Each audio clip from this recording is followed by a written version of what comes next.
Buenas tardes. Vamos a empezar esta sesión de la tarde con el escritor Fernando Iwasaki, que es peruano y sevillano de adopción. Me acaba de decir que lleva 40 años ya en Sevilla, con lo cual es una mezcla perfecta de la hispanidad, ¿no? A ambos lados del Atlántico. Bueno, Fernando Iwasaki es escritor y profesor titular de la Universidad Loyola de Andalucía. Es narrador, ensayista, historiador, gestor cultural. Es doctor en Historia de América y ha sido investigador en el Archivo de Indias de Sevilla y también investigador en el Archivo Secreto del Vaticano y profesor invitado en diversas universidades de Europa y América. Actualmente es, como he dicho anteriormente, profesor universitario en la Universidad Loyola de Andalucía y ha sido profesor titular de Historia en la Universidad Católica del Perú y profesor de Ciencias Políticas en la Universidad del Pacífico en Lima. Es columnista del diario ABC desde el año 2000 y colaborador del suplemento dominical El País Semanal, del programa Julia en la Onda y de la revista Jottown. En 2015 ganó el premio Don Quijote en la 23 edición de los Premios Rey de España de Periodismo. Como historiador podemos destacar algunas de sus obras como Aplaca, Señor, tu ira, Lo maravilloso y lo imaginario en Lima colonial, de 2018, Republicanos, publicadas en 2008, Extremo Oriente y Perú en el siglo XVI, publicada en 1992, y del ensayo historiográfico Nación Peruana, Entelequia o Utopía, en 1998, entre otras publicaciones.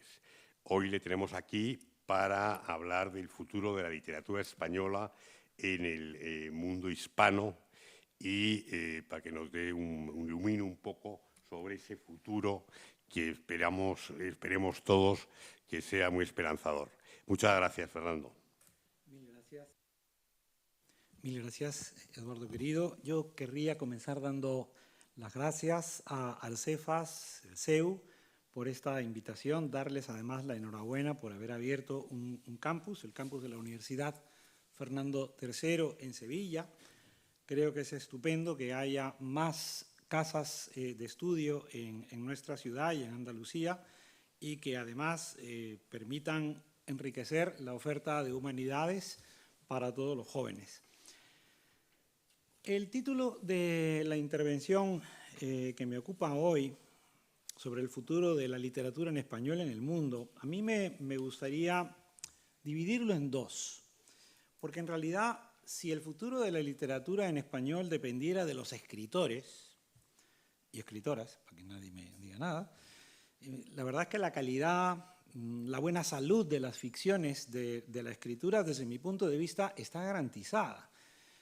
Si nos concentramos en los autores globales de nuestra lengua, nacidos en la década del 70, pues a mí me gustaría decir que la argentina Samantha Schweblin, o la argentina Mariana Enríquez, la cubana Ena Lucía Portela, la española Irene Vallejo y el colombiano Juan Gabriel Vázquez son definitivamente autores de un reconocimiento extraordinario en todo el planeta.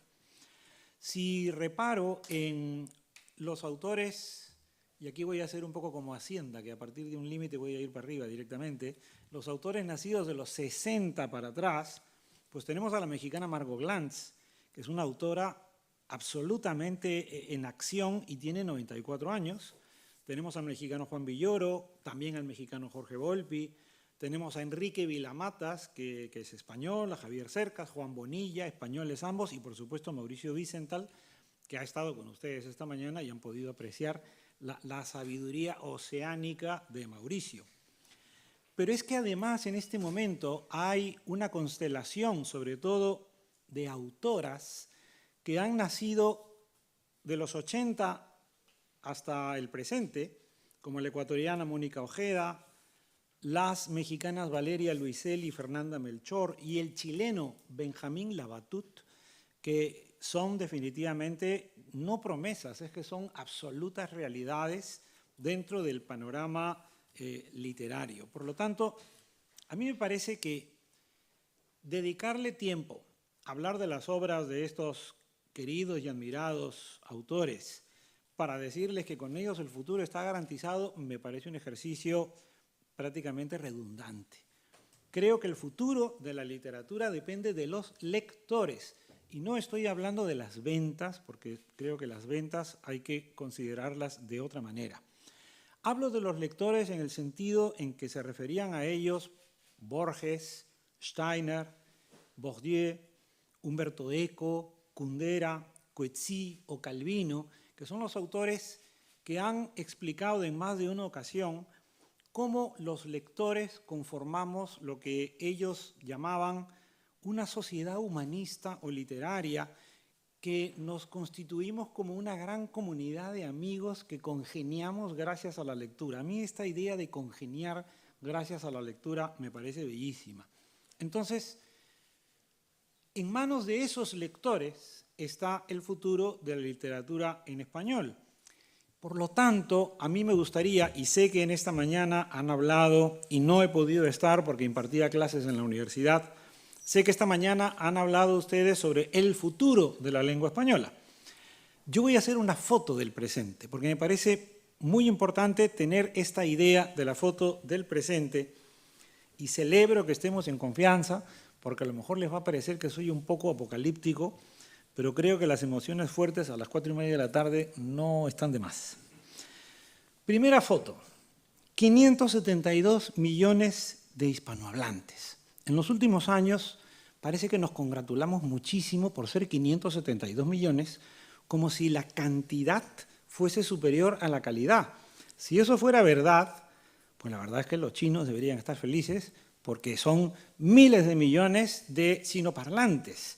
Por lo tanto, creo que hay que poner en entredicho el valor que aporta ser 572 millones de hispanohablantes.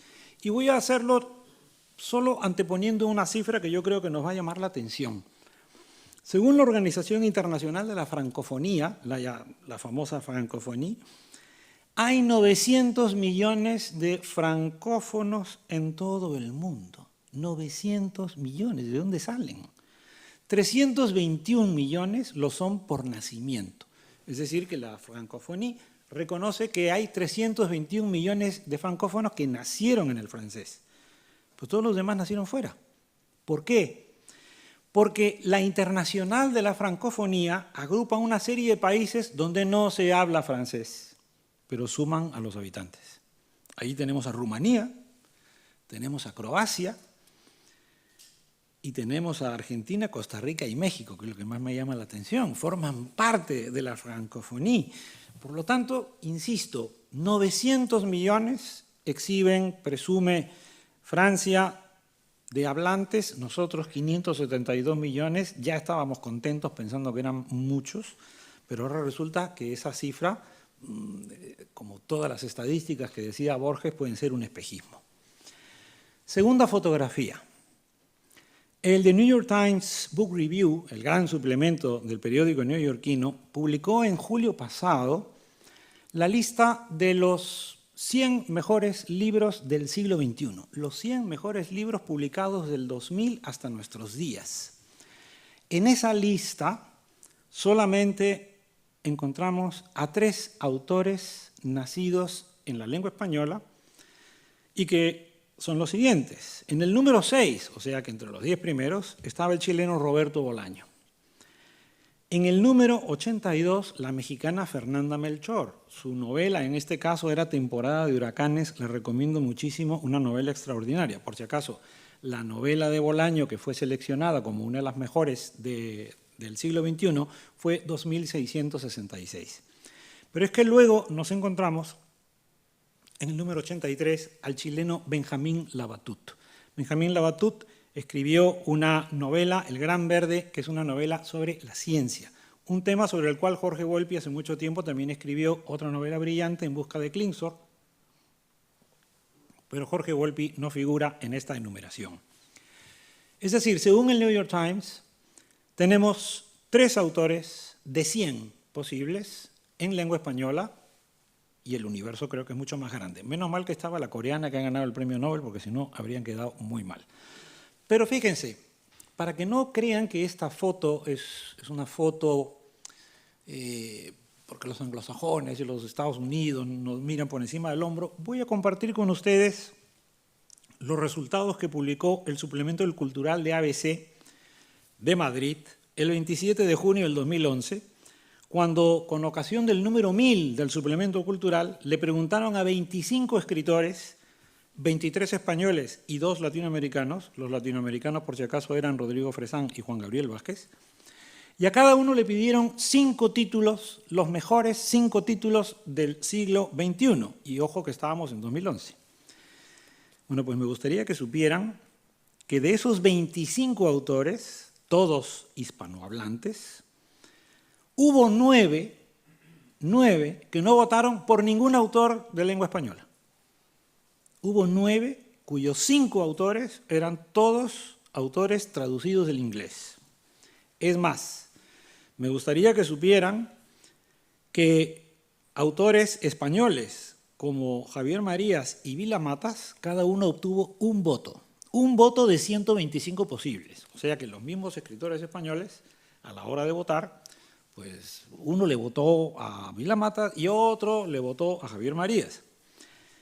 Los demás votos que hubo para autores españoles fueron para Mario Vargas Llosa y para Roberto Bolaño. Pero es curioso, no hubo ni un voto para un autor italiano, no hubo ni un voto para un autor francés, y conste que hay muchos autores franceses de los cuales se habla bastante, Houellebecq, por ejemplo. No hubo ni un voto a un autor alemán, Sebald, por ejemplo, no recibió ni un voto, y ya no les digo nada de un autor japonés, con toda la publicidad que le hacen cada año a Murakami. Nadie votó por Murakami. Luego todo el mundo dice que le gusta Murakami, como los documentales de las dos, ¿no? Pero bueno, esta foto es la segunda foto que yo quería compartir con ustedes, porque tenemos los 100 mejores títulos del New York Times y compararlo con estos otros 125 títulos posibles que podían salir del ABC Cultural. Tercera fotografía del estado del español ahora mismo, el ranking de universidades de Shanghái. Como ustedes saben, en este ranking, entre las 100 primeras universidades del planeta, no hay ninguna de habla hispana. Tenemos 48 de Estados Unidos, 7 del Reino Unido, 6 de Australia, 5 de Suiza, 4 de Canadá y también de Holanda y de Alemania, 3 de Francia, de Suecia y de Japón, 2 de Israel, 2 de Dinamarca, 2 de China, 2 de Bélgica, y con una universidad entre las 100 mejores hay una de Corea, una de Singapur, una de Rusia, Finlandia y Noruega. Uno puede pensar, claro, por países, son países muy importantes, pero vamos a trasladar esto a las lenguas.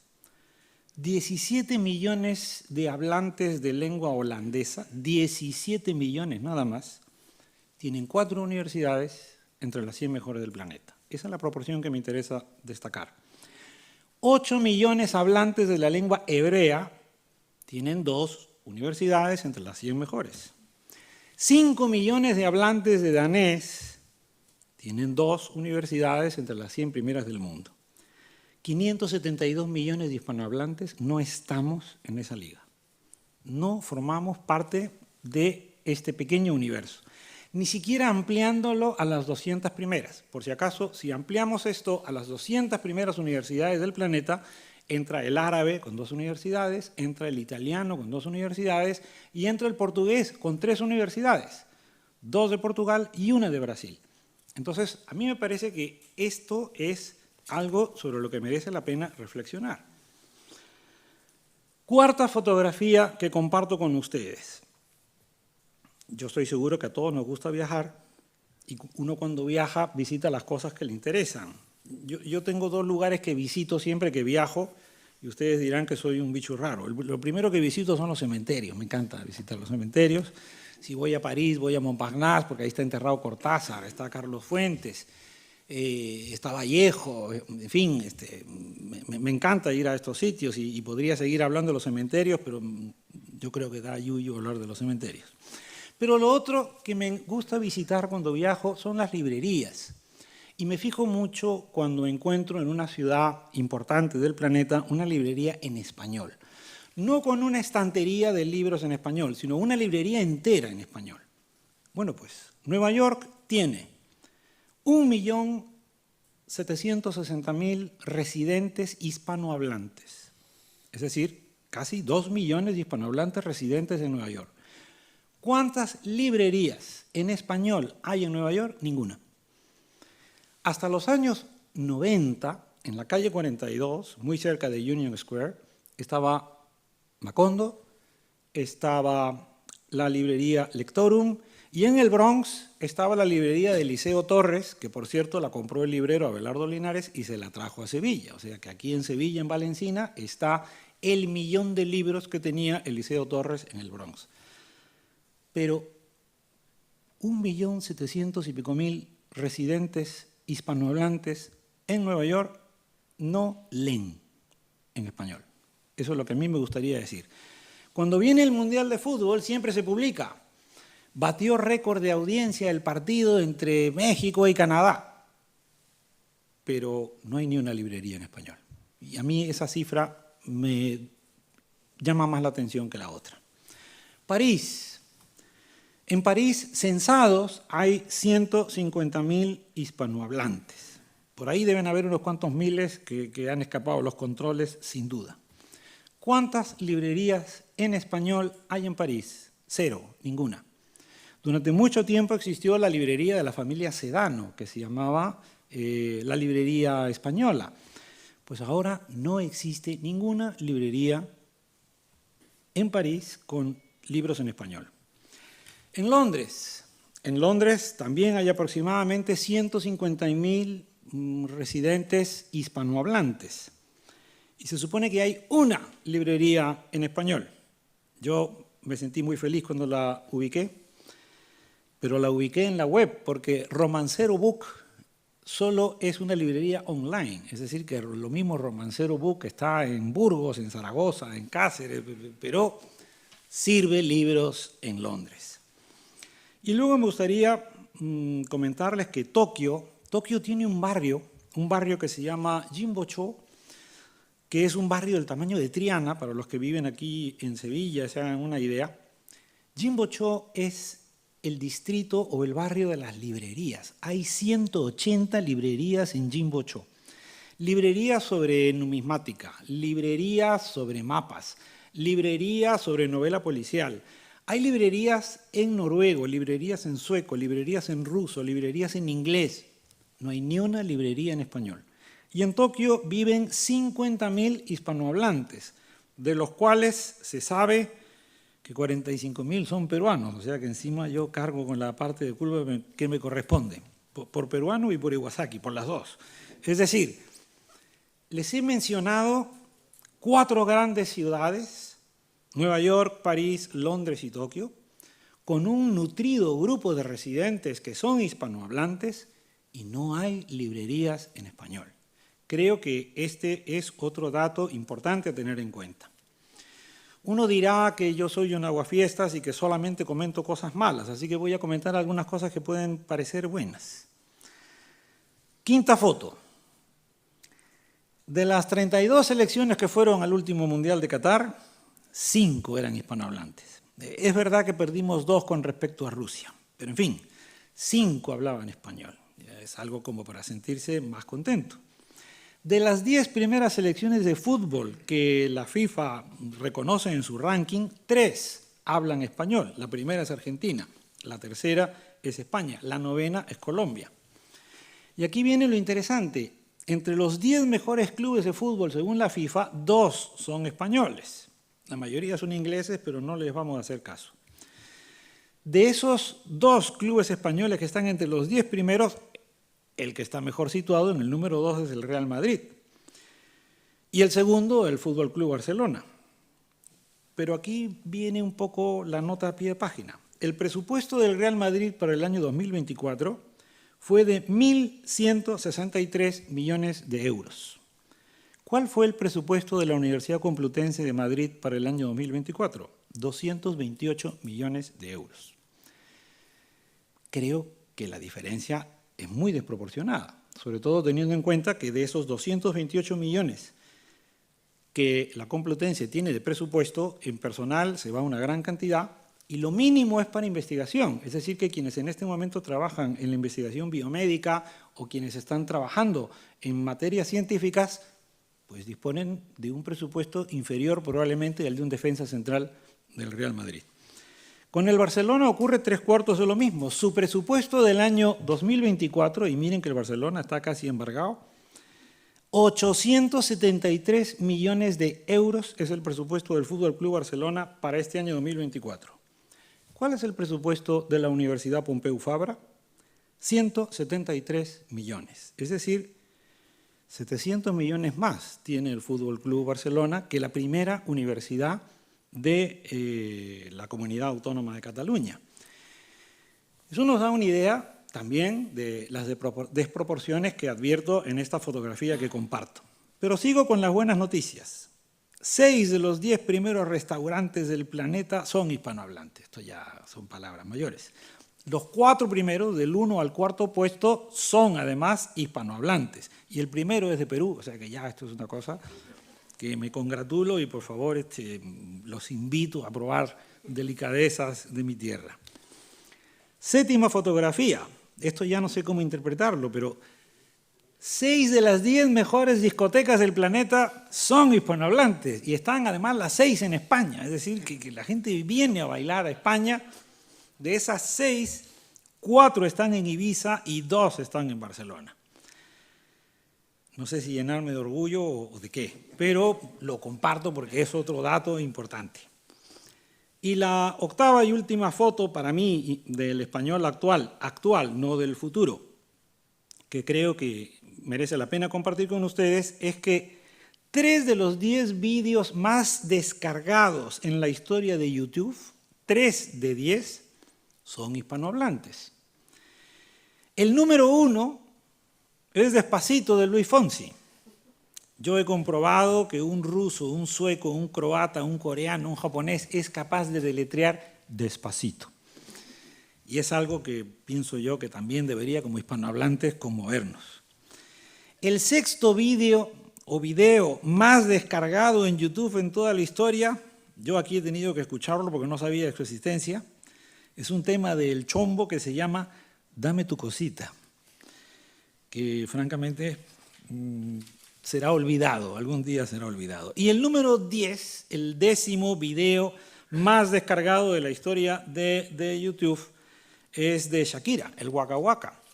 Curiosamente, los otros 7 son en inglés, es decir, que el español está por encima de cualquier otra canción en árabe, en chino, en coreano. Miren que los coreanos están haciendo bailar el planeta, pero no han llegado a ese límite. Por lo tanto, comparto con ustedes estas 8 instantáneas del estado del español actual y saco algunas conclusiones que son las que me interesará compartir con ustedes a la hora del coloquio. El español no es relevante, ni en la ciencia, ni en las finanzas, ni en la diplomacia, ni en la investigación, ni en el conocimiento. Somos una lengua de placer. Somos una lengua que en lo musical, en lo gastronómico, en lo futbolístico y sobre todo para el turismo, en cualquiera de sus expresiones, y cuando digo en cualquiera de sus expresiones voy a ser muy explícito, el turismo playero, el turismo ecológico, el turismo gastronómico, el turismo de aventura, el turismo revolucionario, que por supuesto existe, el turismo sexual y hasta el turismo universitario, en eso somos una potencia. He dicho turismo universitario y tengo que darles una explicación. España es el país que más alumnos de Erasmus recibe, de toda Europa. 40.000 al año. Todos ellos son de arte, comercio, derecho, servicios, humanidades y ciencias sociales. Es un número inversamente proporcional al número de estudiantes que vienen de Erasmus para estudiar ciencias, o sea, biología, por ejemplo, medicina o ingeniería. España es el lugar ideal para un estudiante universitario europeo para venir, por ejemplo, en un semestre de primavera, empalmar con el verano, pero no para hacer una carrera completa, porque solamente el 0,8% de los alumnos de grado que hay en España provienen del extranjero. Y de ese 0,8%, aproximadamente el 60% viene de América Latina. Lo que quiere decir que de Europa casi no viene nadie a hacer la carrera completa. Y esto quiere decir que estoy hablándoles de la universidad, que es el tema que nos concierne. Creo que nosotros, los profesores universitarios, aquí en España en este momento, y probablemente no solo en España, sino en el resto del planeta, y aquí está mi queridísimo José de la Puente, que me corregirá si digo algo que no es correcto, nosotros estamos siendo evaluados, estamos siendo calificados, estamos generando métricas en todos los rankings y en todas estas, digamos, bases de datos académicas en función de parámetros anglosajones. Nosotros hemos consentido que nuestra lengua, aparte de todas las desventajas que he enumerado, sea una lengua que en materia académica ocupa y va a ocupar, si no cambian las cosas radicalmente, un lugar absolutamente secundario. ¿Por qué? Pues porque las publicaciones en revistas indexadas, porque las valoraciones que hace ya no solamente, ¿cómo les puedo decir?, las mismas revistas. Si la Hispanic American Historical Review quiere evaluarme, pues obviamente me va a evaluar con sus parámetros anglosajones. Lo terrible es que la ANECA nos valora por lo que publicamos en inglés. Lo terrible es que cuando uno presenta un proyecto de I+D+I de investigación, de literatura, de historia o de filosofía, si uno solicita más de 50.000 euros, y lo saben los profesores aquí presentes, tenemos que redactarlo en inglés. Yo tengo que solicitar dinero para estudiar a Inca Garcilaso, para estudiar a César Vallejo, para estudiar a Mario Vargas Llosa, redactando en inglés, en un país como España. Y a mí me parece que allí es donde nosotros nos hemos dejado absolutamente avasallar. Una revista como Vuelta de Octavio Paz, una revista como Sur de Borges y las hermanas Ocampo, una revista como Revista de Occidente de José Ortega y Gasset, no sería una revista indexada en este momento. No sería una revista Scopus, ni sería mucho menos una JCR. Si un profesor universitario quisiera publicar en una de esas revistas, por supuesto algunas ya no existen, no tendría ningún valor. Y sin embargo, nosotros sabemos lo que supuso Vuelta para México, lo que supuso Sur, ya no solo para Argentina, sino para toda la lengua española, lo que supuso la revista de Occidente. Y sin embargo hemos dejado que todo eso se marchite. El futuro de la literatura en español en el mundo está en manos de la lengua inglesa. Está en manos de los rankings, está en manos de los índices de sus revistas, está en manos de la inteligencia artificial. Y con esto voy a terminar, porque ya esto es como la estaca de la película de Drácula, y Drácula va a sobrevivir. El filósofo Peter Sloterdijk, en un libro pequeñito que publicó la editorial Ciruela, en un libro que se titula En el mismo barco, explica que vivimos una época en la cual esta comunidad de lectores que congeniaba y que mencioné al principio, ya no es capaz de mantenerse en contacto entre sí por los medios analógicos que han venido funcionando desde el Imperio Romano hasta nuestros días. Porque hasta hace nada, muchos de nosotros seguimos escribiendo a mano, pero en realidad mis alumnos ya toman nota hasta con el teléfono, y es algo que yo siento que soy un anticuado y que no debo mirar para otro sitio. Pero ese paradigma está desapareciendo. La comunidad lectora que definía al principio ya no puede mantenerse con los medios hasta los cuales ha llegado a nuestros días. Ese nuevo instrumento tiene que ser un instrumento digital. Y en esa liga tampoco estamos. En esa liga el español es insignificante. En la inteligencia artificial el español está muy por debajo del francés, infinitamente por debajo del alemán, ya que ni siquiera tengo que hablar del inglés. Si nosotros deseamos que la literatura en español tenga un futuro, yo no me preocupo por los escritores. Conozco a mis amigos, los admiro, los leo, sé que escriben maravillosamente. Pero al final va a ser el New York Times Review of Book quien va a decir qué libros son los libros escritos en español que merece la pena leer en inglés después de haber sido traducidos, publicados y distribuidos por una industria editorial que tampoco está en nuestras manos. Y creo que lo que va a pasar con los libros, con las editoriales, con las publicaciones académicas, terminará pasando con los periódicos y terminará pasando, por supuesto, con las redes sociales que usan nuestros hijos, nuestros nietos, nuestros sobrinos. Ese es el futuro que nosotros tenemos la posibilidad de conjurar, conversando, con buen humor y siendo capaces de idear, proponer alternativas a esta situación. Muchísimas gracias.